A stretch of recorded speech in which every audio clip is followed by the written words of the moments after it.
Hey, good people. Welcome to the next podcast episode of In the Room with Loving Life, the podcast. I'm really excited about our guest that we have today. We have actor, producer, and writer Anthony Williams. Thank you so much for being on today. No problem at all. Happy to be here. Yes, super excited. So you've seen Anthony on a lot of your favorite shows. You're going to continue to see him. And we have a lot of really good stuff to dig into today for our artist in front of the camera and behind the camera. But before we jump into that, we are going to go back to what we did on our first episode with Sean Baker and have a little fun with this before we get into the virtual chat. So we're going to do our How Do You Love Life segment. And Anthony's going to do something real special for y'all. So you ready? I'm going to count you down. You have 20 seconds. All right. Be prepared. And I'm going to start it right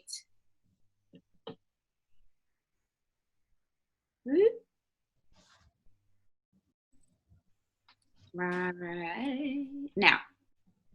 You know Roger's so dope to kids, don't you? This man is the biggest major violator in all of Los Angeles. I've been watching him operate with impunity for the past 10 years, and now I got him. This is chess, not checkers.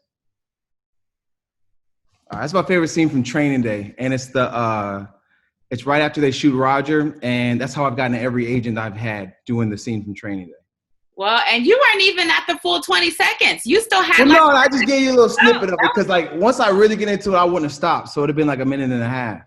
Wow. So tell us first about picking your monologue, because there's something that's very important. I'm telling you right now, I've seen, and everything I say, I don't ever want to sound like I'm putting actors down. I'm putting myself down from what I used to do. And we as actors pick like, oh, I have to meet with the agent on Friday and I'm trying to find a dramatic monologue. And I'm like, what are you doing? Like, I used to do that. It's like, man, find your favorite movie or TV show, your favorite scene, and lock that bad boy down. I worked on this scene for maybe a year straight before I started doing it in front of like casting directors and agents. And once I got it down, I could do it in my sleep. But everyone changing their monologues to meet different people, I always think that's a big mistake. Go in there with the best that you got and just lay it out on the table. But if I go in there with a new one, I might mess up. You know, you get nerves and butterflies. But I'm telling you right now, every time I sign a sad contract with an agent, they're always talking about that Training Day. So. And you have to know what works. I think you have to love it. I think you have to love it more than anything. And if it's your favorite scene by your favorite actor, you're gonna love it. And so I think that makes a big difference. Oh yeah. I think too, like you said, knowing your type and knowing the type of monologue, you have to understand how this business works, how the casting directors see you, first of all, and how you can be comfortable in it. What I like about your work that I've seen so far is that you're just very natural on stage. So on screen. Yeah, you're very natural. So tell us about like how you got started in the industry, because you've been in Step Up and you've been in Honey, you've been in several things. So tell us about how you got started. So I was 32 and I was working at GE Appliances as an area sales manager. I'll never forget, me and my wife were making up the bed in Virginia. And I was like, I shouldn't be doing this. I had a bad day. I was like, I'm supposed to be an actor. And I guess I had mentioned it before. And she just like stopped what she was doing. She was like, you got two choices. You can either start being an actor today, or you can just never, ever mention acting ever again. She's like, what you're not going to do is live with me and continue to talk about what you could have done. And so from that day forth, I started taking classes. Before I knew it, I booked a feature film directed by Kyle Romanek, who directed Fam as well. And then once I got some footage, did a bunch of indie work in DC and Virginia. And then I started going to New York City, taking the train. I got signed to an agency up there for commercial and started going back and forth, started booking a couple things. And then I was just on and popping from there. But my whole mentality to get started was to do everything I could to get a reel and then to go get representation. I pretty much studied the business and know that I needed a rep to do things at the level that I wanted to do. So everything I've done has been pretty systematic. And I've had to start over before. So like when I moved back to New York a year and a half ago, I had no agents and I had no prospects and I had to start the whole process over again. But I wasn't as scared because I had done it before. So anybody can do it. You just got to stay focused on it.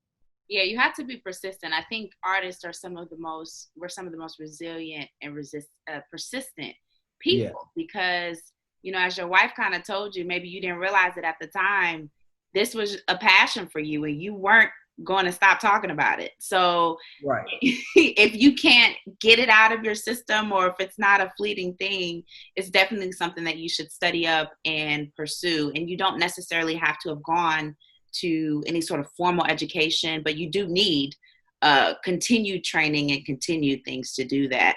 I think a big misconception for a lot of artists is that to even get your reel, you have to have an agency. A lot of people move out to larger places, larger markets like yours in the East Coast, of course on the West Coast, and they think that they have to wait to get signed before they do anything. And that's just not the case. So tell us a little bit about your journey in like independent filmmaking. Well, And it's just like what they say, like when you come out of college or when you go do an internship, you end up working for free. So in the right. beginning, you're working for credit and a copy. And what I'm telling you right now, it's hard to get that copy. Okay. Like I used to come see you about my copy because I needed that for my reel. And some people just make stuff just for themselves. And I got to the point where it's like, in my contract, it was like, you must give me this footage by this amount of time. And I'd get the raw footage and then take it to somebody else to finish editing it if they couldn't afford to get it done. And so in the beginning, you're working for free just to the reel. A lot of student films and a lot of egos, a lot of traveling. And you don't know when you get there, it could be a full set or it could be just somebody with an iPhone and a double wide and a weird, I got some stuff I got to buy from people because I don't want it ever to see the light of day. You have to be on your grind. And I mean, for the first year, I would act in front of any camera, any role, anything that I could get my hands on just to get my reel. And it's fun, but it's also frustrating because you never know what's going to happen. I mean, once you're SAG and have an agent, you already know what to expect when you get to when you get on set. But in the beginning, I mean, you're just on the hustle, just like anything else. And you got to start at the bottom. I mean, not everybody does. There's all those stories, but for me, I had to start at the absolute bottom. Yeah, and not necessarily at the bottom. It was just start, you know, because that's. You don't see that footage. We take that out the reel. So. I think it's important for people to see the journey and the process. I don't think, kind of just jumping on the social media gambit for a second. Okay. Some people will say, "Oh, you always share what you book, and you don't share what you don't book, or you always share the good and you don't share the bad." And I've told people before. I said, "Well, I have friends, family, I have a circle that I share the failures and the hard times with, but that information doesn't always need to necessarily be shared on social media because that is your marketing. That's a major piece of your marketing as an actor." Tell us. I hear that. I've tried to do it that way. It's so tiring and exhausting that I just focus on the work. Yeah. But I do know that when I see people like, especially if I'm not booking or I'm not working, it's like, booked it. It's like, no, how did you book it? Like, who was your agent? What did you go through?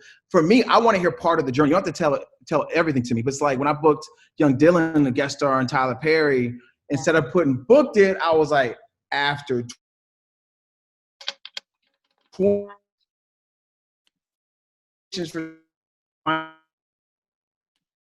he just knows Raven, so she booked him. Like, no, I did 27 auditions over 3 years before I booked the Tyler Perry show, and it just happened to be a guest star.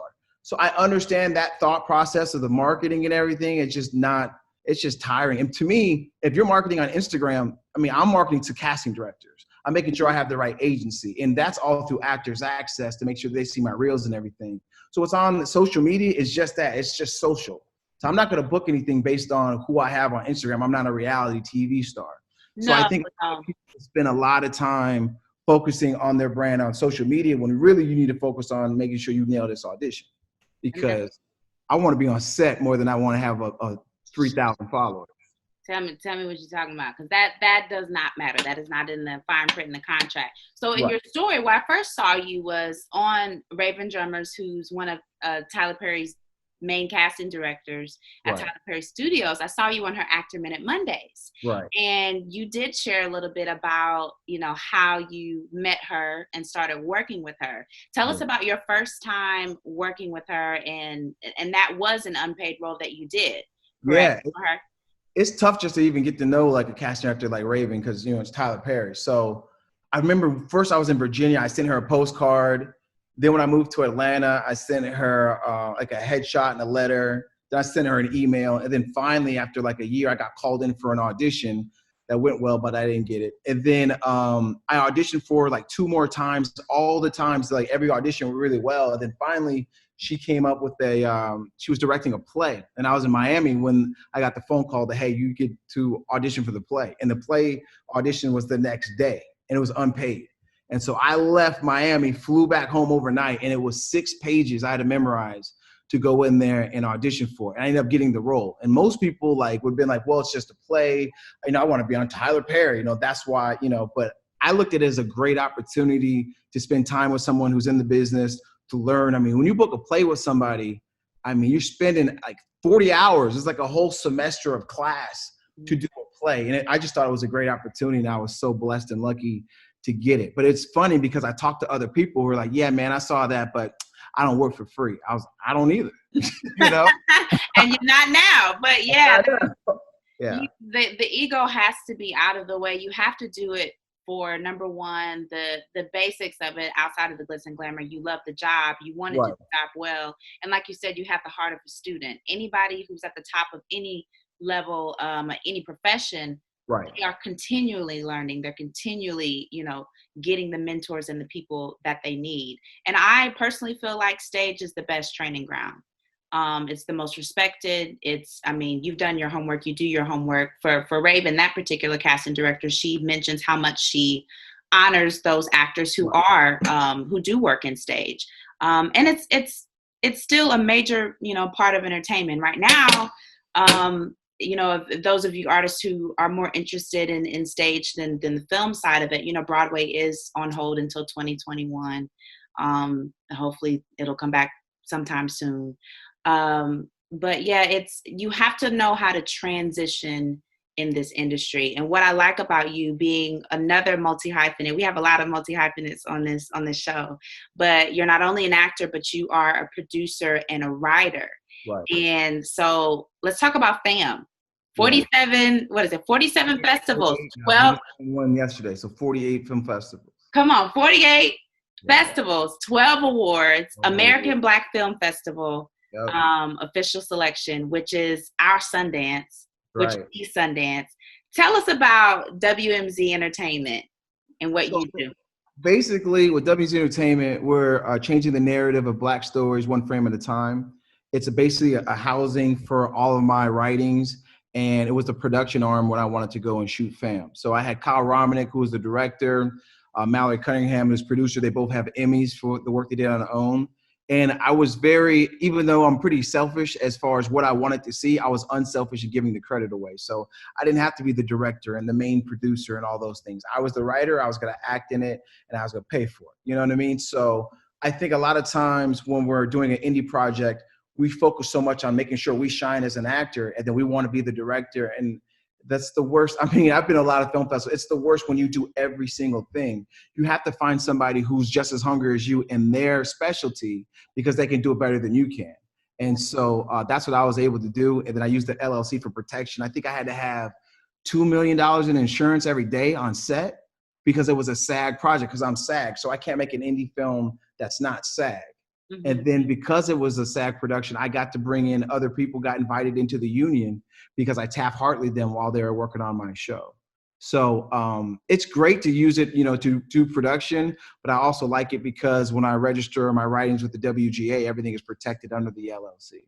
Yes, and that's the business side of it. So for people who don't understand, the WGA is the Writers Guild of America, and that is the union for writers. So when you are producing your own content, you have to make sure it's protected.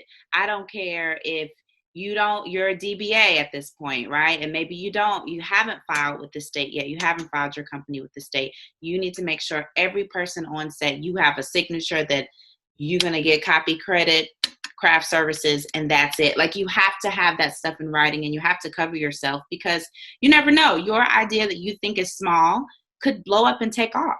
And you want to make sure, as we know, Tyler Perry said, that you own it. Like, this is so many people. We look at Living Single. We look at the Friends fiasco and things of that nature with those things and these ideas that get taken all the time in Hollywood. So how did you learn about that? You came from the business world, so tell us a little bit about like that transition, because you are full-time acting now, correct? Yeah, I'm full-time acting now, but I started out with Eaton Electrical. I was an electrical engineer with a communications degree. So I was a self-taught electrical engineer. I got my MBA with that company and a lot of different sales executive roles. And I've just always learned to start from the very beginning, learn everything I can in a step-by-step process, and always have my end goal written down. So like even when I did a play with Raven, I knew I wanted to book certain TV shows, and getting to understand the casting process and to get those type of skills on stage was another way for me to get to that goal. That way it didn't bother me that it was unpaid. But when I was looking to produce, it's like, okay, how do I protect the writing, which is the WGA? How do I shoot without, if something happens, me going bankrupt, right? I didn't want to lose my house and my car. So that was the LLC. And then all that insurance, what I found was you could get so much more. We probably had over $100,000 in equipment because of the LLC being able to rent equipment, because I couldn't rent it as an individual. It was crazy. We would go to get something like, what's your name? I wrote it down. And then like, I want to rent that camera. Like, you can't rent that camera. I was like, okay, here's my LLC. They're like, oh, right this way. And I'm like, wow. And the LLC cost me like $150. Oh, it's very cheap. It's very cheap. So just having that entity gives you, I mean, it really puts you in business, and you just have to be careful of the decisions you make and make sure that you have your insurance. The insurance was the biggest cost in doing the production, but it was probably the best thing I did. Yeah, it was a very smart move. So you mentioned that you had a couple of the production team from OWN. Yeah, they worked on OWN before. Okay, so tell us about how you met them and how that came about, because were these you knew prior to doing? Yeah. Oh, okay. So part of how I do things is like, I like to dance with the one who brung me, right? So Right. When I was doing independent stuff, I met this guy, Kyle Romanick and Sean Morris-Berry, and they did a film called Astray that I starred in. And it was a feature film, and I helped executive produce it after the fact. Looked great, didn't go very well, like as far as our festival run and things like that, but I really liked the team. They did another movie called Arc Stairs. They ended up on like iTunes, and we shot that in 4K out in Los Angeles. And then it was like, okay, guys, well, I got an idea, and this is my show that I want to do. So I got the same team I've been working with on their projects to come and do mine. And so you could tell with the cat, because of course it's an all black cast, it's a black story, or it's a story with black characters. But most of my production team was white, and everyone's like, "Why is there all these white guys?" It's like, hey man, that's who I met. That's how I naturally progressed in acting, and I'm gonna dance with the one who brung me, and that's how it worked out. But seeing 24, 25-year-old white guys at the at black film festivals like Pan African Film Festival, it's kind of funny to sit there and sit in the front row with them. So. But that's hilarious. That's good. But you took the people that started with you. But Anthony, as you know, working in the industry for some time, and really at all levels, whether it's just regionally or at the national and international level, the national level that you are at, behind the camera, it's not very colorful. At all. It's more colorful in front of the camera, but behind the camera, it's not very colorful. So sometimes it's not colorful on either side of the camera. You know what I mean? Sometimes, yeah, that's true. Yeah. So we also had LGBTQ people on our crew. Like we definitely had a motley crew, which I like, but everybody was really good at their job. I got everybody that I thought I had worked with before. And I think when you mentioned mentorship, it does have to happen naturally. Like my relationship with Raven Drummer, it came naturally. And I think sometimes people try to like, okay, you're at this level, I'm here, can you help me? And that doesn't work. Like I've seen it, people try to do it with me. I like to work side by side. So you're at this level, I'm at this level, let's grind together and like get ourselves up. So that's what I did with FAM. Yeah, you have to, and that side by side or networking across, Issa Rae mentioned that it's not only fiscally smart, depending on, where you're at with your savings or whatever and what have you, but it's wise. It's the way every other working industry does. There's nothing different or super unique necessarily about what we do in entertainment. I think sometimes it's looked at business as something, but it's business at the end of the day. So I think that's a very wise thing, and that's something that we've continually been telling our listeners, that you need to start looking at this as a business and understanding the business so that you can get far in the business. So I want to go back to FAM. Which is family. What is it? Family always matters. Always matters. Yeah. And I don't want to give anything away because I really love, I was telling you, I love the teaser. It catches your attention immediately. It's shot well. The actors are really great. And I really particularly really liked, and it resonated with me as a daddy's girl, the scenes between your character and the daughter. They were Right. just real. So tell us about, what you feel like your purpose is as an actor with these type of roles, because we'll talk about your role of Romeo on Tyler Perry's Oh Dylan yeah. song. Tell us about like why you are so drawn to these types of characters. I'm pretty method in my approach where I really get into it. So like with Fam, I spent real time with that cast. Like me and Moses Jones, who would play the best friend, we would go and hang out after we booked him or whatever. We would go hang out and talk about stuff and go get wings. And Casey Ali, who played my daughter, we would go to the movies. She talked to me about who she was dating, and we would go for walks and talk stuff like that. I would hang out with a woman who played my wife and get to know her. So I was always arguing with Brianna Simone, who played the ex. Like I didn't have a lot of money, so what I really wanted to enrich with each character a true relationship, so that when we started shooting on set, everything felt real. And even when the camera was off, it was like, sometimes the case would be a little bratty, and then Brianna would be arguing with me like she was my real ex. Like everybody was really into their character when it came to working with me. Of course, Casey's very professional. She did well with the crew and everything. But with me, like it didn't matter whether the camera was on or off. And I think really getting into character development when you're doing an indie film is important, because what happens a lot of the times I see people, well, I'll just have my friends be in it. And it's like, all right, and that's exactly who's going to see it, is you and your friends, because it's your friends. They're not going to take it as seriously as somebody that you hire and pay and go through the casting process with. But that role was written for me because it was based on my real life. So that view is about 90% accurate to how my real life was. So it's something that was definitely a passion project for me. Oh wow. And the blended family, I mean, that's something that that there's so many blended families now, and the dynamics talked about. I love, y'all will catch this once you see it at the festivals. Basic, that was some kind of, I was just cracking up because, when you have older children and you introduce someone new into their life, it does feel like, well, I can't be nice to this person because I'm gonna portray, my actual parent, So that is a battle that you see a lot of children with blended families and whose parents are no longer together have to battle and overcome. Well, something I also wanted to show was a positive Black blended family. You know what I mean? Yeah. Basically, like a different type of Huxtable. Yeah. Because I felt like when I watch TV and there's a white blended family, it's not an issue. It's not ghetto. They don't say baby mama. It's like, I got to go to my ex because I have the kids this weekend. And when I worked at GE, it was like, oh, my ex-wife is in town and I got to go see my kids. And there was no like ghetto negative stereotype with it. But as soon as a Black man in the office said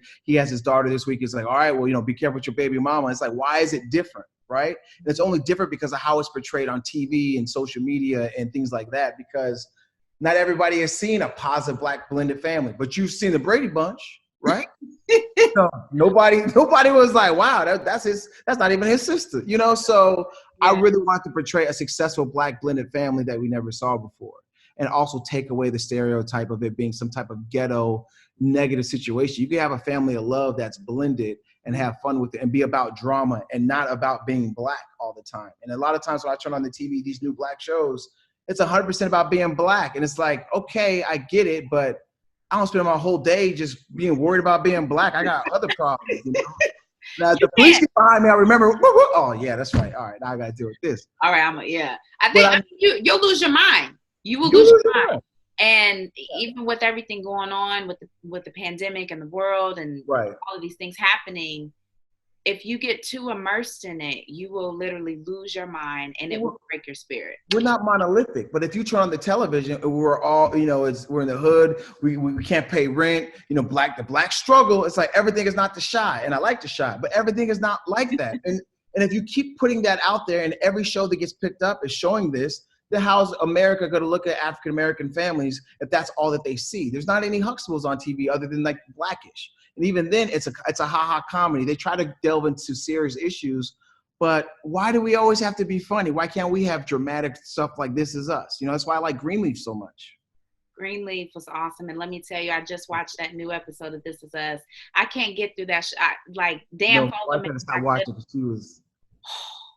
Every time. Sometimes I'm like, okay, maybe it's just cool. And then we get to the end and we get to Randall's scene with somebody, and I always get to crying. I'm a crier anyway. So, it's just, I love touching entertainment. And obviously that's our tagline, entertainment with purpose. I love entertainment with purpose. And I think what you're doing is very, very, very important. And I'm excited to see where it goes, because that is what we need. We need more stories. We need more types of stories. And those shows, those sitcoms, the reason why they were so successful and people love them to this day is because they were different. Right. And I think that's something that the world is ready to see again. So let's take a quick look at your role of Romeo, one of your clips from your reel, and Tyler Perry's Dylan's Home. Go to the back? Man, why? I'll meet you there in a minute. Well, if you're gonna just tell me, then why'd you have to drop a no rock? Just go to the back door. Where is it? Around back. What do you think? Right, I mean, obviously, but like, which way is faster? Is there a gate? Is there a dog? I love it. So tell us about this role. What was it like? Tell us the whole process, the journey to auditioning, how you found out about it, and what it's been like on set. So I did have an agent when this first came out. So I self-submitted on Actors Access, and I'd done several projects with Raven Drummer, and I didn't get my C-mail. So I texted Raven. I was like, "Hey, is your C-mail broke? Is Actors Access down?" And she texted me back like, "You're not a delivery guy. You have an MBA." And I was like, "You can't stereotype me just because you know my real life." And it was like hours had gone by, and I had called my buddy. I had been a delivery guy when I worked for a company for a short time period. And I got a picture of me in my delivery outfit, and I sent that to Raven. And then she sent me the audition. This is how serious it got. So then I auditioned for it. It was a lot of fun I had a lot of fun doing the audition. But then they came out with another breakdown. And this time I did have an agent. I was back with Jay Purvis in Atlanta. And they changed the script. And once again, I didn't get my C-mail right away. So I texted her. I was like, "Hey, I saw Romeo came back out. I don't have my C-mail yet." And she was like, "You real bold." And I was like, this is mine. Like, I just knew it was mine. Right. Because of the comedy in it and all the lines. And it took a lot of acting. And I was like, I know this is mine. And she was like, "You'll get it. I already sent it to your agent." And it was like 11 o'clock. I was like, "Raven, I don't have my sides. You need to just email me my sides." So Raven Drummer emailed me my sides at midnight. And I already had the studio session booked for the next day. I went to the city. I recorded it. Felt good about it. And so this is the second time I auditioned for it. Guest star, and then it was about 5 days later I got the phone call that I booked it. So wow, yeah. I mean, you gotta keep pushing. I wouldn't suggest everybody to go after a casting director like that, but she had in her mind, because she's seen me in more of a businessman and more of a CEO type, so she didn't think I could play that character, and I had to let her know, like, I'm an actor, And plus, I think that people forget you've been different people throughout your life. I've been a delivery guy. I've had minimum wage jobs. I can go back to that mentality of when I was doing jobs like that. Just because I am where I am now as an actor, we got to take everything with us. And that helps me play different roles because I've done so many different things as a real person, and because I started acting at 32. So it's not like I'm just always an actor. Yeah, I think, and being a more mature artist, because 32 is young, I'm 32, it's young, but it is technically older for just starting in this career. Right. And I think one of the shows I've shouted out several times, Rhythm and Flow on Netflix, with Chance, Cardi, and T.I. It's like the hip hop American Idol. I loved it. And D Smoke, the winner, he was the most mature and ready out of all of the people. There was a lot of talent, but because he had, been honing his craft for a while, he was just at that point where he wasn't necessarily asking for permission for them to pick. He had something to talk about too. He had something to talk about. He had the skills to do it. And I think that is the advantage of, an artist who does have a little bit of time on their hands or does have some years, right. On them.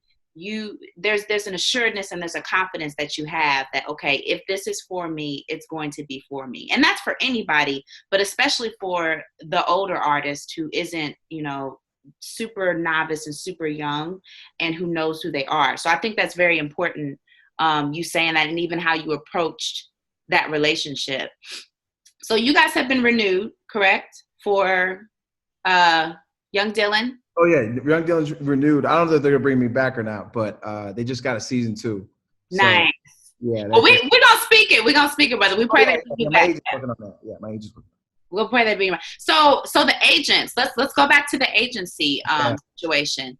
Now there is this time and true battle about whether I should be in an agency or have an agent. You know, as you and I both know, and as our listeners are learning, there are rules, but there aren't. Everybody's journey is totally different. It really just depends. So tell us about what you've learned about, because you started off and you got into an agency, or did you start off from the jump with an individual agent? Well, I get the agent through the agency. So okay, so that's what, yeah. So a lot of times when you first start off, it's like, am I gonna get a manager or am I gonna get an agent? Yes. So I just looked at it as a businessman. Manager charges 20%, agent and the agent takes 10. Sound like the agent is a better role.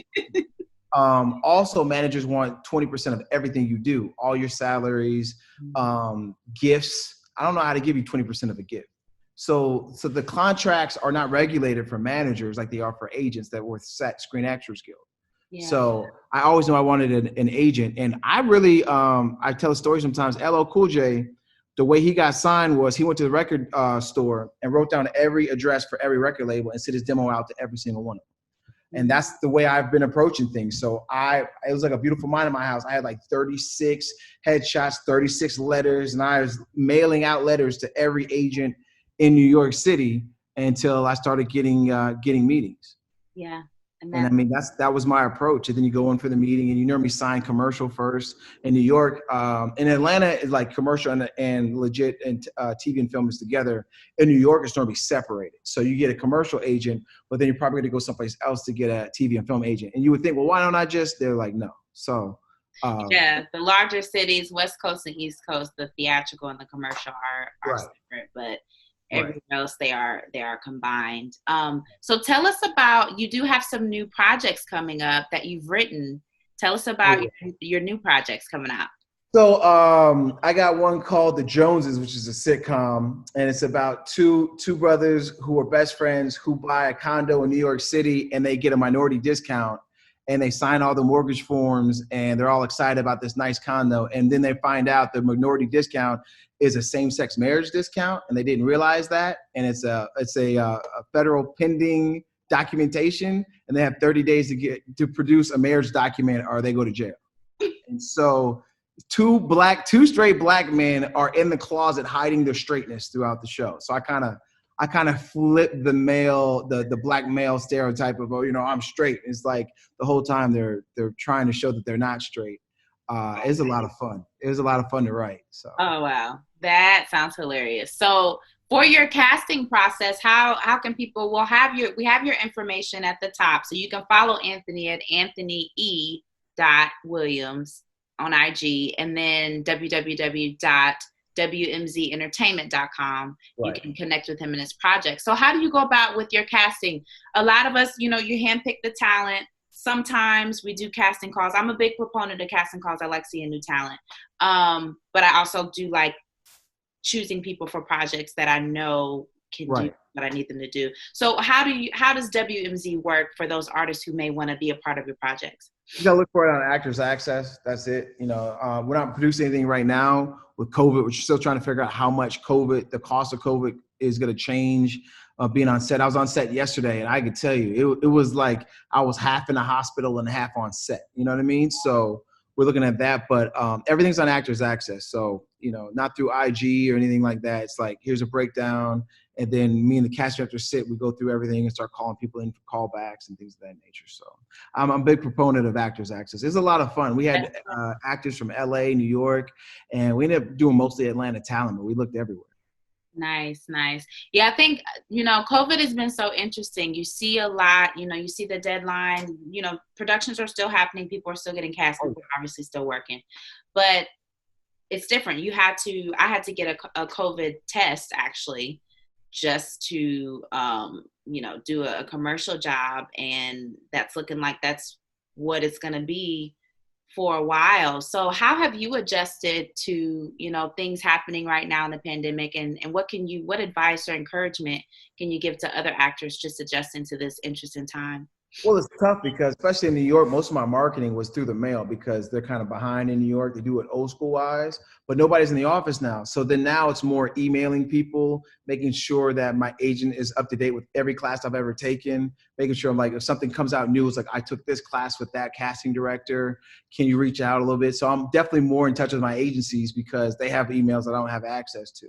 So there's that. And then it's just staying healthy. I'm on a special diet right now, trying to make sure I'm staying fit because I blew up a little bit at the beginning of COVID because we weren't auditioning or anything. Yeah. Then this email hit, I'm like, wow, I can't do 1,000 sit-ups between now and tomorrow, So making sure that I'm staying healthy and still writing and producing my projects. Staying in touch with even casting directors. So like I just was on Blacklist for NBC.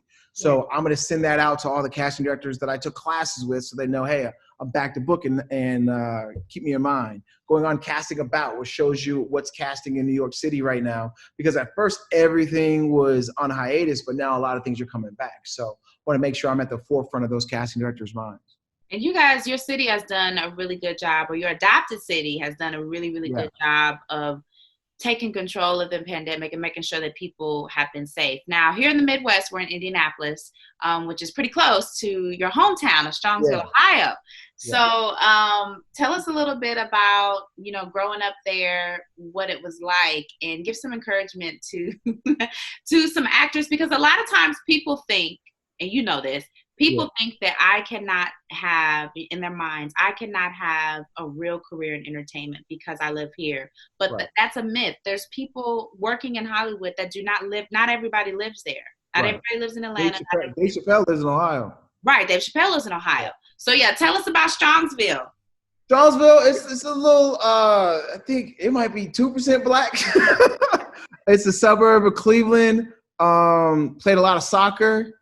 Not a lot of arts at all, but I had a lot of TVs in the house and I watched a lot of movies and I knew that's what I wanted to do. And I always tell this funny story. When I was 17, I was graduating from private school. I went to a Jesuit high school and I was about to go to college. And I told my dad, I was like, hey, listen, I want to be an actor. That's what I want to do in my life. He's like, you do? I was like, yeah. He's like, cool. Why don't you act like you're going to be a businessman for the rest of your life and go to college for the next 4 years? I was like, that's cold.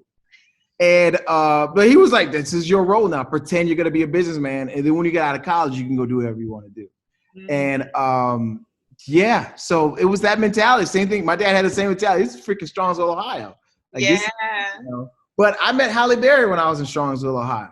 I met people who went off and did other things. And eventually I knew I wanted to go to New York. I eventually want to go to LA. And when I found myself in Virginia, I had the proximity to New York where I could travel and I felt I could start a career. And DC did have a good, strong, independent film society there. And I took classes in Virginia where I was. And you just have to start where you're at. There's always a community theater. There's always an improv troupe. Just start small, start where you're at, and then, but always be ready to level up. One thing my wife is good about is like, it's time for you to leave this city. Like, it's like, you've done something big and you start to feel yourself a little bit. It's like, well, then you need to go someplace a little bit bigger.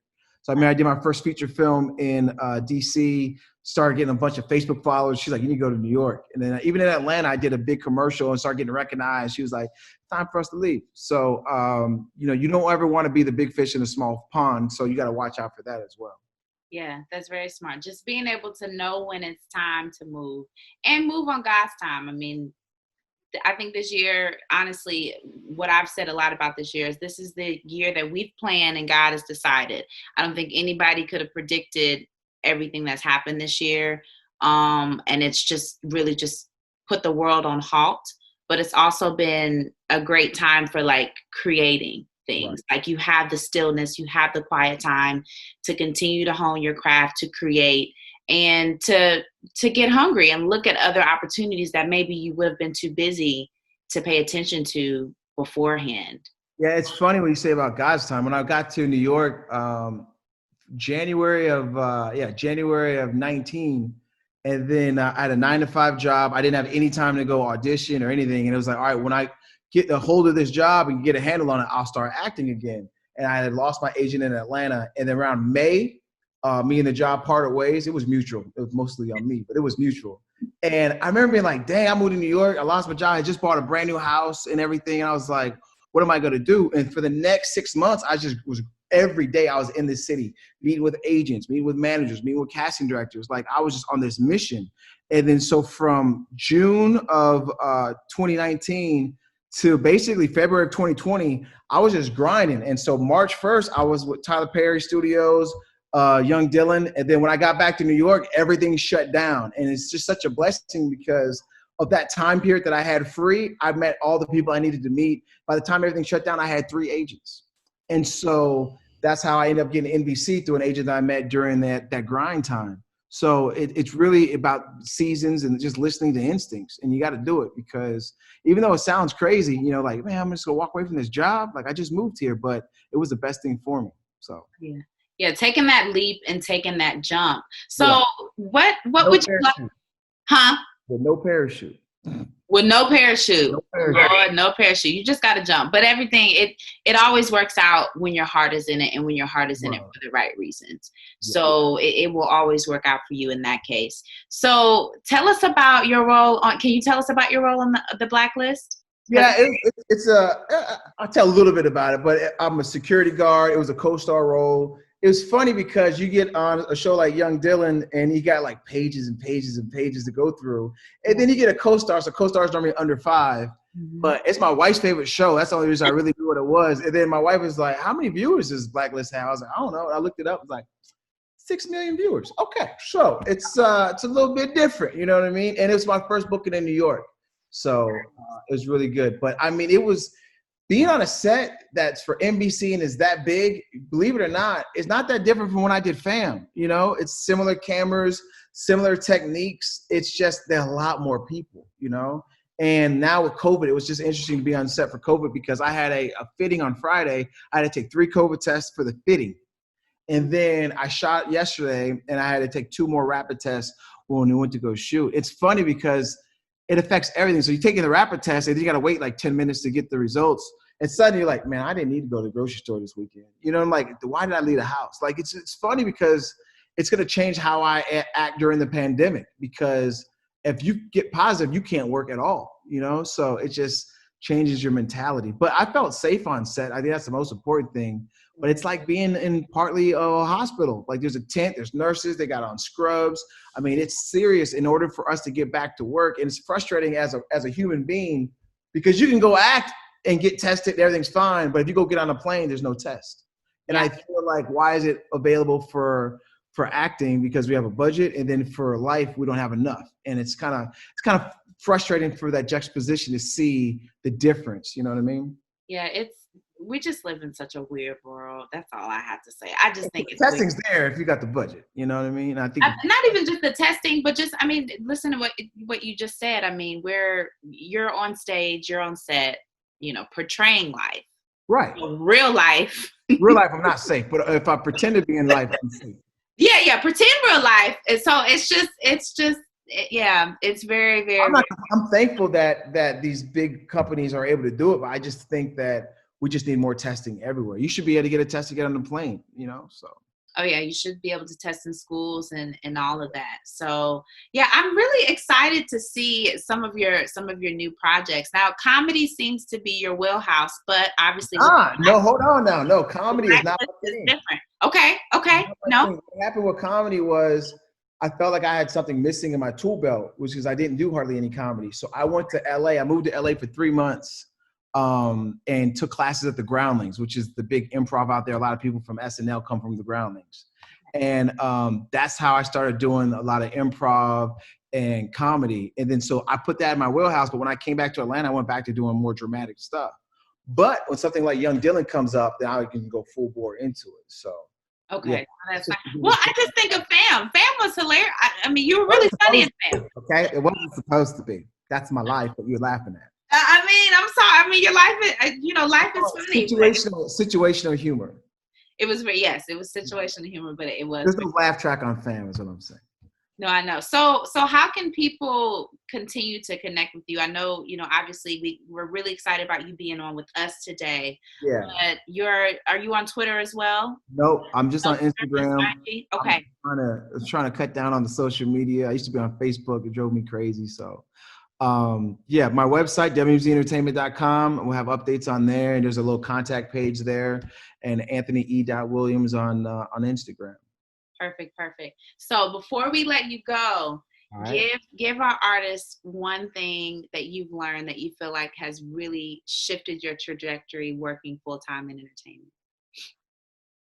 Spend more time thinking about the audition than doing it. Mm. When I booked this NBC show, and I think I'm about to book another one down south, I spent like a day and a half just thinking about it. How am I going to set up the scene? What are the choices I'm going to make? What would make it more real? How can I add sound? What could I do to make this a full life audition rather than just putting something on tape? And I used to like spend an hour in the room trying to figure things out and writing down things right when I'm taping it. And now I take my time and I think about all these things before I get ready to do it. And kind of like you said, wait on God's time, wait till I feel like, all right, now I'm ready to go tape it. It's because we're doing all self-tape now. So There's no, I got to be there at 4:00 tomorrow to go do this tape. So you just feel it. You know what I'm saying? You got to know when the timing is right. And when you got it down, you got your plan down, and then go execute on that plan. And that's something I've really learned recently. It's helped me tremendously. Is thinking about it before I go do it. I spend more time thinking about it than I am actually doing it.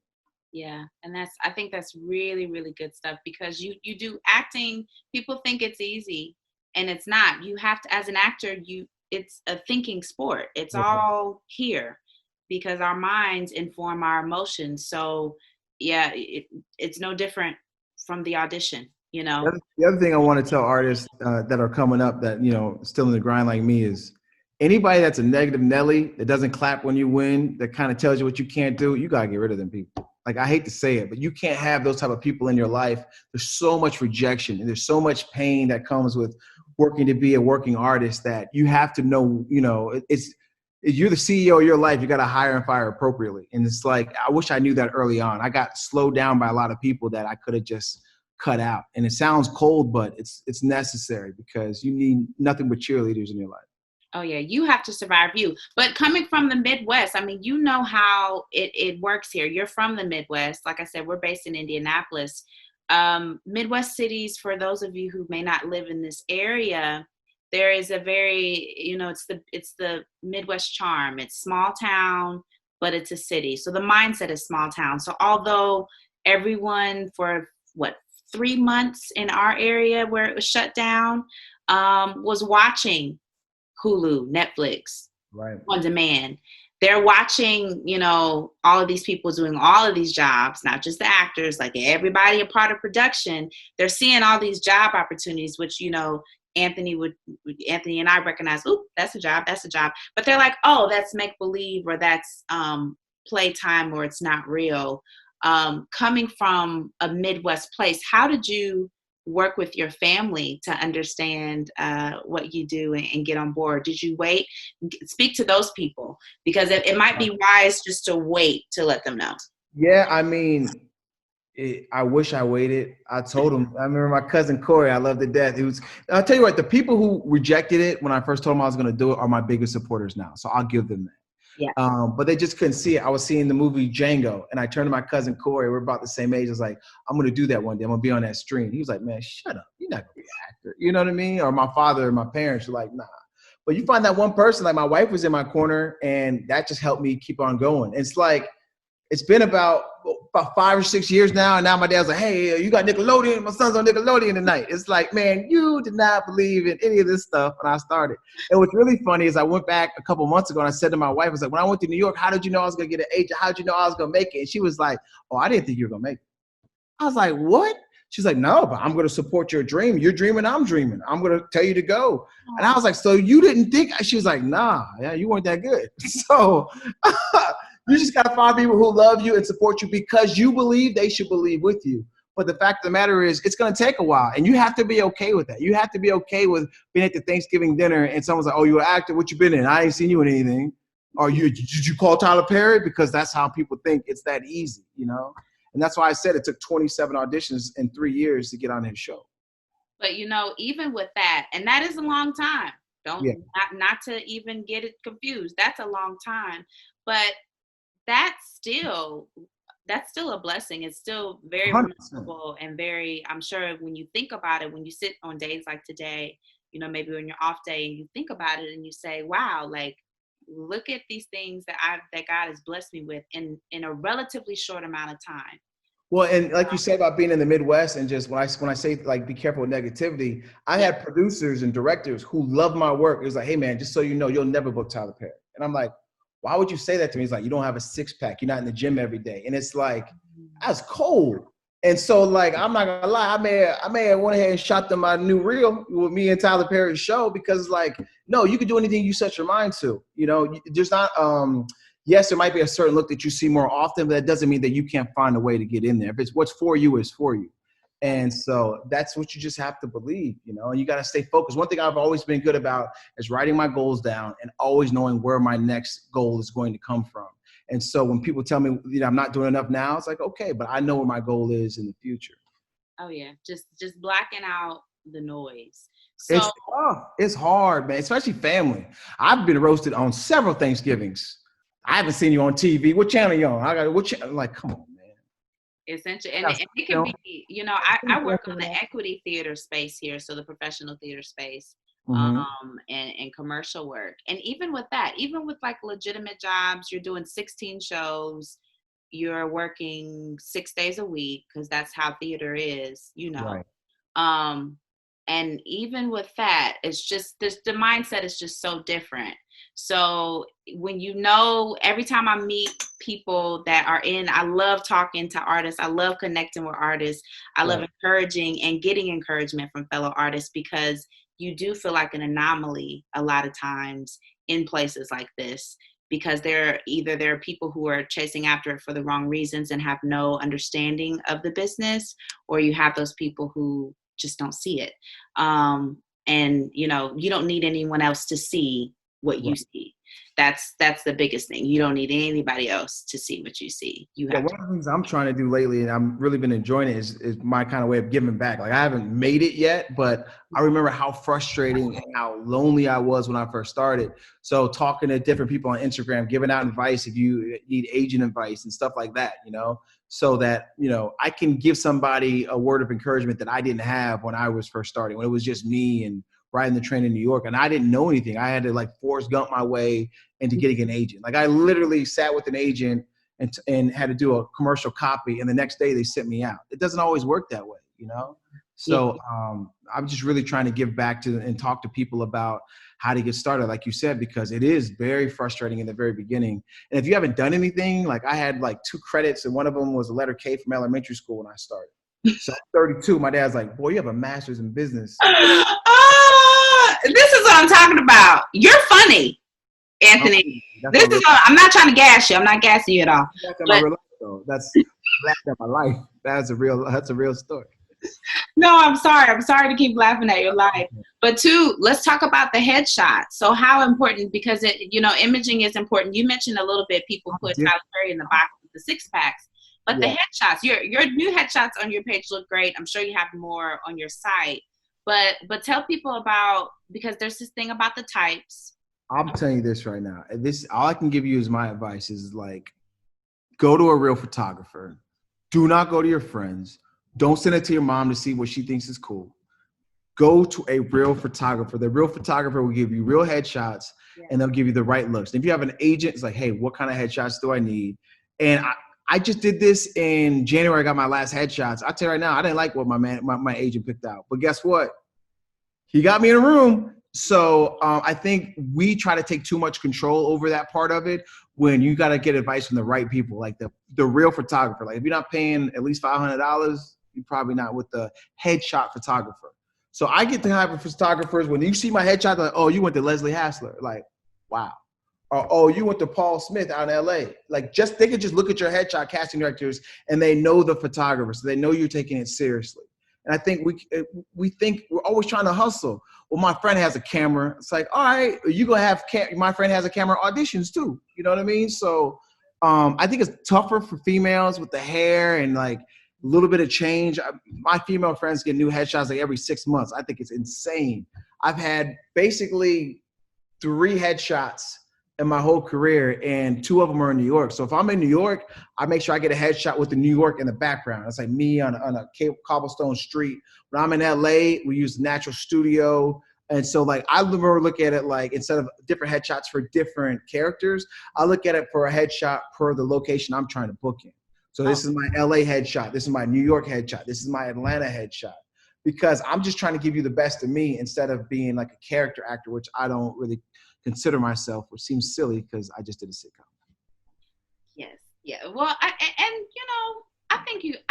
think I could see you doing character acting because a part of character acting is being natural enough in that character. I'm a major fan of the Jeffrey Wrights of the world. I'm a major fan of the Alfre Woodards of the world. She's like my favorite actress in the whole wide world. Her, Loretta Devine, and Angela Bassett. So, the Alfres, the Jeffreys, a part of the reason why they're enabled to embody these different roles so well is because they're natural in it. And because you are so natural at what you've done thus far, I think that transition would be I appreciate that. big. Yeah. Now let's get back to the headshot cost. Now here in our area, the Chicagos, even the Atlantas, there is a slight difference in pricing for us. So we can get headshots for like $200 to $300 in this area. You get them here too. You can? Yeah. But good headshots, Anthony. Not bad ones. Good, In New York, I would say between $500 to $750 is normal. Yeah. But I always put away $1,000 for a headshot because then you got to get them printed. Yeah. You got to get them retouched. They can get expensive up here, and in LA they can get expensive. But really, my headshot advice has always been: you want a commercial and you want a legit. That's two. Mm-hmm. 2. They might take 110 headshots. You only need 2. So that's the other thing. Less is more. Some people have like 15 different looks, and I've never played that game. It's just like I get a solid headshot that looks like me that can go either way. Like I think right now my main headshot I have on like a pea coat and a t-shirt. Yeah. And it's like it could be a detective, it could be a businessman, it could be a crook, it could be a lot of different things. But I think less is more. I'll never forget in LA, I'll tell you this, I think his name is Paul Smith, and we're in the studio. Then he goes, "You ready?" And I'm like, "Yeah." And we're about to do like 200 pictures, right? Yeah. He takes a picture. He's Australian. He takes a picture. He goes, "I think we got it, mate. 1 of 1." And I was like, "Dude, I just paid you $700. Like, say more pictures than 1." It was so funny. So I got like over 300 pictures, and when I finally picked out the one, guess what? It was 1 of 1. Wow.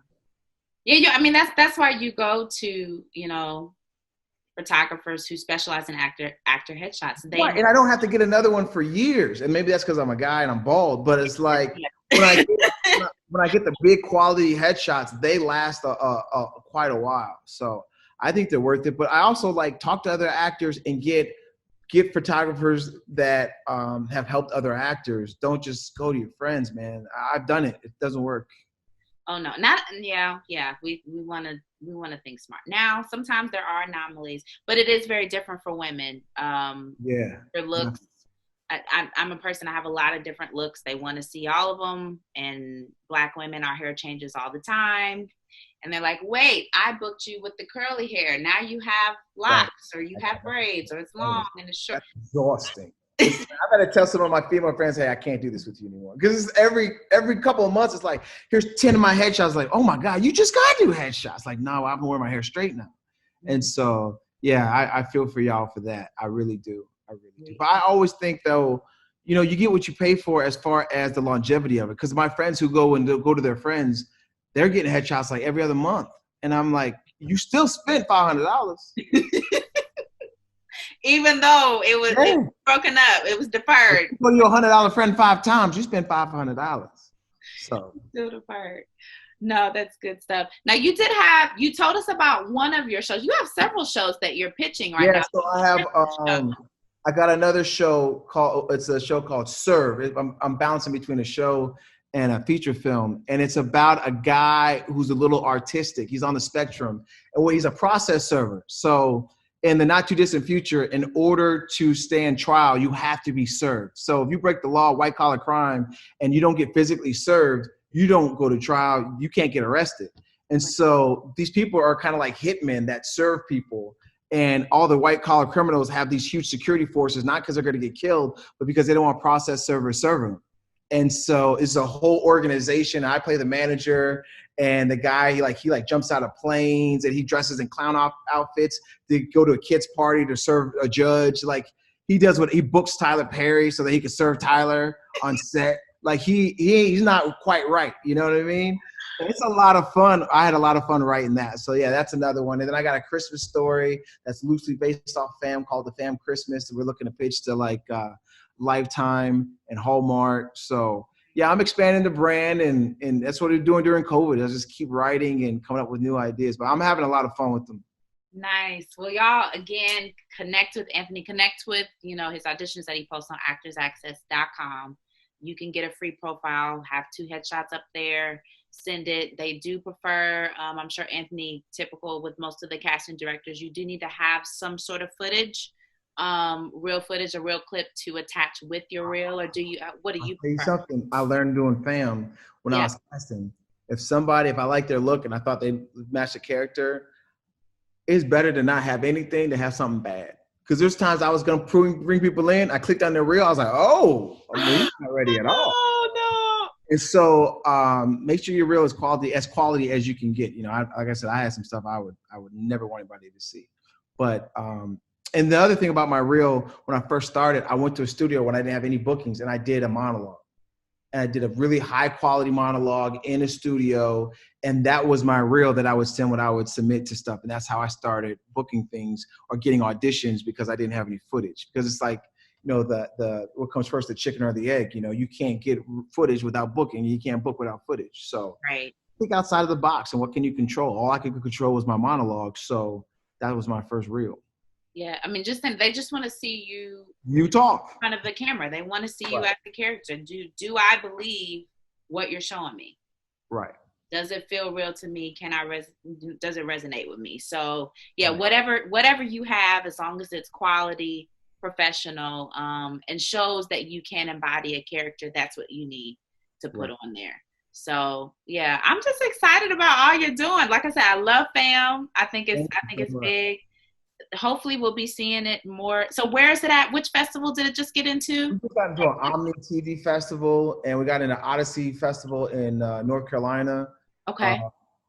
So that's 48 festivals. I'm still waiting on like 10 more, so we'll see. Right now, all of the festivals are doing the digital screenings. Most of them have been free. So it's really been a blessing, because, shows like, or not shows, I'm sorry, festivals like ABFF and some of the larger ones. Right. The lowest ticket is an easy $1,500, and that's only for the opening day, festivities. That's not even for all of the really, really good stuff that everybody wants to go to. So yeah, that was free this year. Yeah, it's so funny, because I have been praying to get into ABFF. I think I have at least two rejections from ABFF. Yeah. And then so I just kept submitting. I make changes, submit it again. And so when I got in, I was so happy. And then I was like, they're like, it's not in Miami, it's online. And I was like, oh, but I told you I want to be in the ABFF. He's like, well, you didn't say you wanted to be there. You got to be more specific, son. So be specific when you ask the Lord for something. Man, because usually it's a blessing in disguise, because my family and friends, people who hadn't seen it, who weren't going to go to these festivals, all got to see it because it was online for a week and it was all secure. So it was a great festival. And they had a lot of panels, a lot of people from networks and stuff like that. So it was good. So many good and just so many good films. I watched a short film competition and got to watch some of the other selections and just learn and see. And it was just, it was awesome. And usually, like you say, it is in either New York, Miami, or LA. Right. Really fun places. So hopefully next year ABFF will get to go to the festival instead of watching it online. So we will have to see. So yeah, anything else you want to share with us? No, I'm good, man. Anything you can think of I should share? I don't know. I've just been through I've been through so many down times, and I just never want people to see you on your rise and think it's easy. You know what I'm saying? The people who are like booked it, like, trust me, they were crying 3 months ago when they didn't have any auditions. And I just think people need to be a little bit more open about the journey so that, you know, you don't make people feel bad that are in a different segment of the journey than you are. Because I wish I had more positive and real feedback when I had nothing and everybody seemed like they were doing it big, instead of just saying, hey man, this is how I did it, or these are the moves that you can make. And I just think everyone should just, you know, help somebody else out and be honest about your trajectory and how you got there. And I think that's important for artists, because it can get sad. You know, there's dark days and there's high days. The highs are worth it though. I can tell you that too. Oh yeah. Yeah. But it is, I mean, with anything else, anything worth having takes time. So sometimes if it happens too quickly, maybe you don't fully understand how it happened. And you're like, oh. That would definitely been me. I'm like, of course I'm a star. You know? Yeah, you'll be like, and you know, you have an unrealistic view of what it is you're doing. So right. No, you are so much fun, Anthony. I'm so glad you did this today. A lot of fun. Yes, we had an awesome time. So you guys, again, connect with him. His IG handle is at the top, and then go to the WMZ Entertainment website.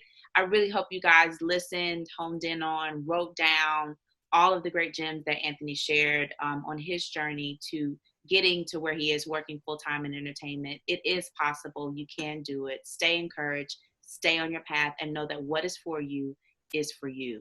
So this podcast is all about walking in purpose, on purpose, and we will continue to bring you entertainment with purpose. So Anthony, thank you again for coming on today. Be blessed. Thank you so much. Yes, be blessed. And we'll see you guys for the next episode of In the Room with Loving Life, the podcast. Bye. Take care.